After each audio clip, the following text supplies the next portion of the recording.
আসসালামু আলাইকুম। বদরের যুদ্ধ থেকে, বদর প্রান্ত থেকে এবারে পূর্বে পর্বে পড়েছি মক্কি বাহিনী সম্পর্কে গুরুত্বপূর্ণ গোপন তথ্য। এবারে রহমতের বৃষ্টি। আল্লাহ তাআলা ওই রাতে প্রবল বৃষ্টিপাত ঘটালেন। তুমুল বৃষ্টিপাতের কাফেরদের শিবিরে কাদা জমে গেল, যার দরুন তারা সহজে সামনে অগ্রসর হতে পারছিল না। এর বিপরীতে মুসলমান শিবিরে বৃষ্টিপাতের পরিমাণ ছিল সামান্য। এই কারণে এটা তাদের জন্য দারুণ উপকারী প্রমাণিত হলো। এতে তারা ধুয়ে মুছে পবিত্র হয়ে উঠলেন। শয়তানের নাপাকি ও দুর্গন্ধ তাদের থেকে দূরীভূত হয়ে গেল। পরিমিত বস্ত্রের বদৌলতে নরম জমিন শক্ত ও সুন্দর হয়ে গেল।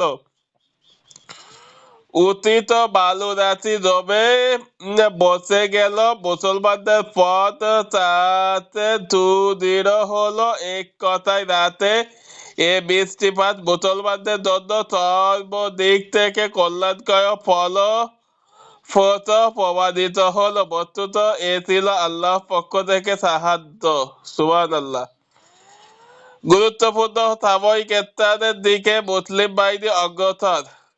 রাসূল কারীম সাল্লাল্লাহু আলাইহি সাল্লাম কাফেরদের আগে বদর কূপের পাড়ে গিয়ে পৌঁছান দেওয়ার জন্য ও সৈন্য বাহিনী দিয়ে রওনা হলেন এবং চাইলেন যাতে কুরাইশেরা এই কূপের পাড়ে অবস্থান নিতে না পারে। এ কারণে তিনি রাতের বেলায় বদরের সবচেয়ে কাছের কূপে পাড়ে গিয়ে যাত্রা বিরতি করলেন। তখন সাহাবী হুমায়ুন ইবনে মুনজির অভিজ্ঞ রণকুশলী ও সমন্বয়ক হিসেবে জিজ্ঞাসা করলেন, ইয়া রাসূলুল্লাহ, আপনি যেখানে অবস্থান নিয়েছেন এটা কি ওই স্থান যেখানে আল্লাহ আপনাকে নামিয়েছেন? তা থেকে আমাদের এক কদম সামনে অগ্রসর কিংবা পিছু হটার সুযোগ নেই, নাকি তা আপনার মতো ও রণকৌশল? তিনি বললেন, না, এটা ওহী নয়, বরং তা ব্যক্তিগত মত রণকৌশল মাত্র। তিনি বললেন, হে আল্লাহর রাসূল, এটা মুসলিম বাহিনীর অবস্থার জন্য উপযুক্ত নয়।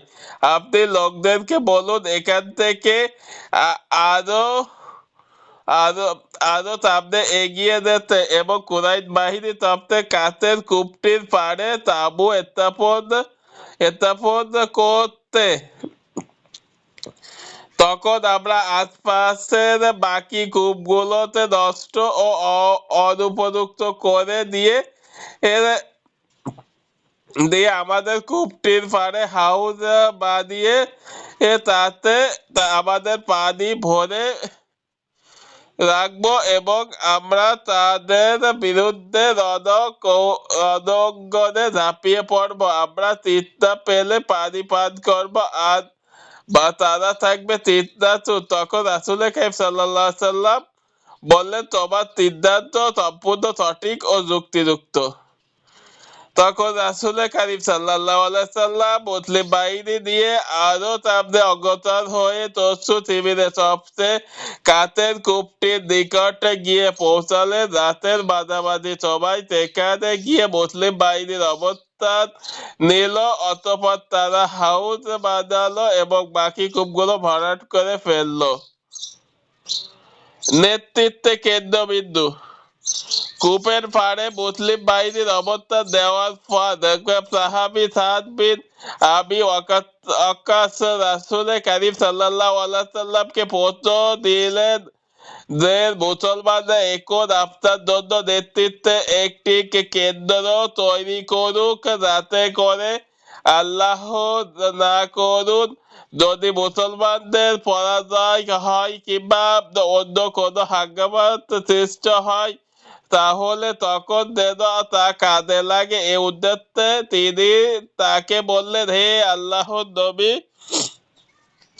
আমরা আপনার জন্য একটি ঝুপড়ি তৈরি করে দিই, আপনার পাশে আপনার শহরে প্রস্তুত রাখি। এরপর আমরা শত্রুদের বিরুদ্ধে ময়দানে ঝাঁপিয়ে পড়ি। যদি আপনাদের আপনার আল্লাহ আমাদেরকে সম্মানিত করেন এবং শত্রুর উপর আমাদেরকে বিজয় দান করেন, তবে তো তা আমাদের দিলের চাহিদা ও তামান্না।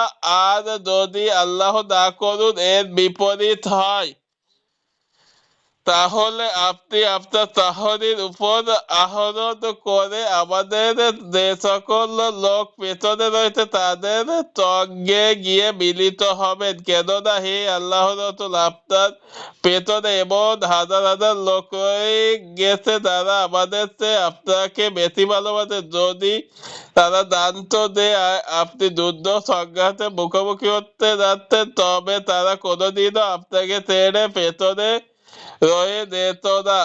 আল্লাহ তাআলা তাদের মাধ্যমে আপনার হেদায়াত করবেন, তারা আপনার সার্বিক কল্যাণ কামনা করবে। আপনার সঙ্গে আল্লাহর পথে যুদ্ধ করবে। রাসূল কারীম সাল্লাল্লাহু আলাইহি সাল্লাম এতে তার প্রশংসা করলেন এবং তাহার ভালো জন্য দোয়া করলেন। অতঃপর মুসলমানরা রাসূল কারীম সাল্লাল্লাহু আলাইহি সাল্লামের জন্য যুদ্ধের ময়দানে উত্তর ও পূর্ব কোণে একটি উঁচু টিলার উপর ঝুপড়ি বাঁধালেন। সেখানে থেকে যুদ্ধের ময়দানে পুরো অবস্থা সহজে দৃষ্টিগোচর হতো। এরপর সাদ বিন জুবার রাদিয়াল্লাহু তাআলার নেতৃত্বে কয়েকজন আনসার যুবককে নিয়ে একটি বাহিনী গঠন করে রাসূল কারীম সাল্লাল্লাহু আলাইহি সাল্লামের ঝুপড়ির চারপাশে সবসময়ের জন্য প্রহর নিযুক্ত করা হলো।